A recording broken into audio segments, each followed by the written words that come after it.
I want to dispel a few myths and lies about sex. We are living in the most sex-saturated, sex-obsessed culture the world's ever known, in my opinion. I call it sexual anarchy. And we're paying a very heavy price for this betrayal. I will demonstrate. If aliens came down today and landed in America, which is where they always land, and they decided they would watch movies to learn about our species, they would get a grossly misrepresented view of what sex is actually like between two people. For instance, according to Hollywood, here's a few lies you've probably grown accustomed to. Number one, hot people always have great sex, right? Whether it's a brief fling or one night stand, if you get two hot people in bed, it is instant chemistry. They know exactly what to do. They orgasm at the same time like a perfectly choreographed dance. They go to bed, they wake up in the morning, their makeup's still perfectly in place, their hair's still perfectly in place, and this just must be what life is like for all the beautiful people and their perfectly beautiful lives. Leaving you to think one of two things to yourself. Either you're thinking, well, I'm a pretty good-looking person, so I guess I'm just going to have great sex. Or you're thinking, I'm not very good-looking, I probably never will be, so am I just going to have, like, crappy sex for the rest of my lonely and pathetic life? I have good news for you. Or bad news, depending on how hot you think you are.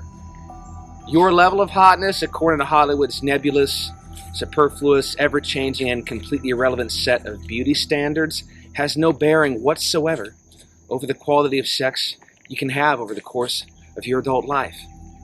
I promise. Hollywood did not invent sex. Lie number two. If you watch the bromance comedies or the jock comedies, sometimes the tubby, affable, but not very attractive pot-smoking loser with a cool personality can also bag a really hot chick if he tries hard enough, right?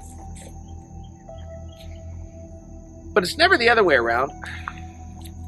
When was the last time you saw a movie featuring a fat, ugly girl desperately trying to bag a really hot guy and then finally does?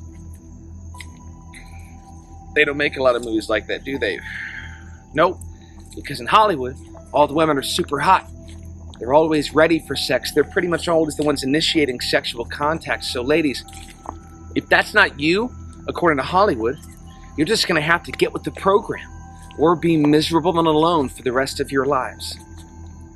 Hollywood hates women. And if the sex scandal rocking Hollywood for the last couple of years hasn't proven that to you empirically, I can't help you. Your level of hotness has no bearing over these things. Lie number three. According to Hollywood, in order to be great at sex, I've got to have sex with lots of people so that I can practice on them and get better at it. If you believe that, can I just state here for the record that I truly pity the people you intend to practice on over the next 5 or 10 years while you think you're getting better at sex? It's not like getting your driver's license. People aren't cars that you practice on. We've been having sex as a species from the beginning of human history. Just like we've been eating and sleeping and pooping and walking around, we've been copulating, procreating, and repopulating the earth, meaning you're innately endowed as a human with the ability to have sex with someone else, know what goes where, and often find some enjoyment in said activity, having never practiced. And I would know that better than most of you because I've been having sex now with my wife for the last 20 years, and I saved myself for marriage. I'm no slouch. The only thing more sex with more people will make you great at is short-term relationships. Because once a relationship becomes physical, it's all at least one person in the relationship, usually the guy, ever wants to do when you're together. And a relationship will die a very quick public death when it becomes strictly physical. So what then do we need for healthy relationships, Jeremy? Well, you need love. What is love?